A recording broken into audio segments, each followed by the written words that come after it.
मुझे लगता है सैयद जफर इस्लाम को ये आंकड़ा जानना चाहिए कि बिहार के अंदर जेडीयू जो 16 सीटों पर चुनाव लड़ी और सबसे कामयाब इस वक्त बिहार में एनडीए के दलों में जेडीयू ही नजर आ रही है। 16 में से 15 सीटों पर जेडीयू की बढ़त है। ऐसे में जफर भाई जहां जहां सहयोगियों के साथ बीजेपी उतरी, चाहे बात बिहार की जाए, चाहे बात आंध्र प्रदेश की जाए, वहां पर बीजेपी को फायदा। कर्नाटक में भी जेडीएस के साथ आप हैं, लेकिन वो राज्य जहां पर अपने दम पर आपको सामना करना था, जिसमें राजस्थान होता है, हरियाणा शामिल होता है और उत्तर प्रदेश का जिक्र किया जाता है, वहां पर बीजेपी को नुकसान होता हुआ नजर आ रहा है। अपने दम पर बीजेपी नुकसान झेल रही है।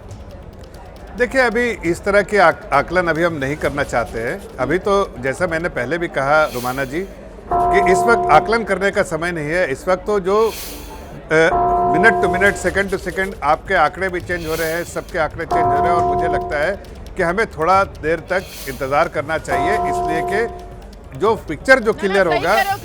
जफर भाई, इंतजार करना चाहिए हमें, क्योंकि एनडीए एक बार फिर से 300 के नीचे आ गया है। एनडीए इस वक्त 299 पर है, इंडिया गठबंधन 230 पर है और इसमें बड़ा झटका बीजेपी को जिस राज्य में लग रहा है वो राज्य राजस्थान है। 2019 में 25 की 25 सीटें राजस्थान की एनडीए के खाते में गई थी, बीजेपी के खाते में गई थी, लेकिन इस बार राजस्थान में बीजेपी फिलहाल सिर्फ 14 सीटों पर ही बढ़त बनाए हुए नजर आ रही है। अन्य सीटों पर कांग्रेस को फायदा मिलता हुआ नजर आ रहा है। रुझानों में एनडीए और घटा, एनडीए 290 पर आ गया है, इंडिया गठबंधन 230 पर इस वक्त पहुंचा हुआ नजर आ रहा है। इसीलिए मैं कह रही हूं कि 3 घंटे से ज्यादा हो गया है गिनती शुरू हुए, लेकिन अभी भी तस्वीर मुकम्मल तौर पर तो क्या कुछ भी साफ होती हुई नजर नहीं आ रही है। अभी भी ये ऊपर नीचे वाला खेल लगातार जारी है। जी सैयद जफर इस्लाम, राजस्थान का आंकड़ा सुना आपने सर?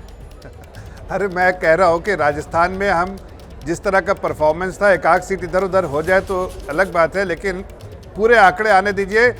ये रुझान के बेसिस पे सिर्फ इतना कह सकता हूँ कि आप मुझे अभी बधाई दे सकते हैं कि एनडीए की सरकार बनेगी, और जब 2 बजे आप बधाई देंगे मुझे तो उस वक्त आप ये कहेंगे कि एनडीए की बहुत प्रचंड बहुमत से सरकार बनेगी। ये मैं अभी आपसे कह रहा हूँ और मुझे पूरा विश्वास है कि सरकार एनडीए की बनेगी और प्रचंड बहुमत से बनेगी। ये दोनों चीज मैं आपके सामने कह रहा हूँ। नहीं, अब ये 3 घंटे की काउंटिंग के बाद भी अगर आप मुझे कह रहे हैं कि बधाई दे दीजिए, सरकार एनडीए की बनेगी, तो मुझे लगता है इसी में आपकी शिकस्त है, क्योंकि यहाँ तो बात अब की बार फिर से मोदी सरकार की थी और आप मोदी सरकार फिर से बनेगी इसके लिए मुझसे बधाई नहीं मांग रहे हैं।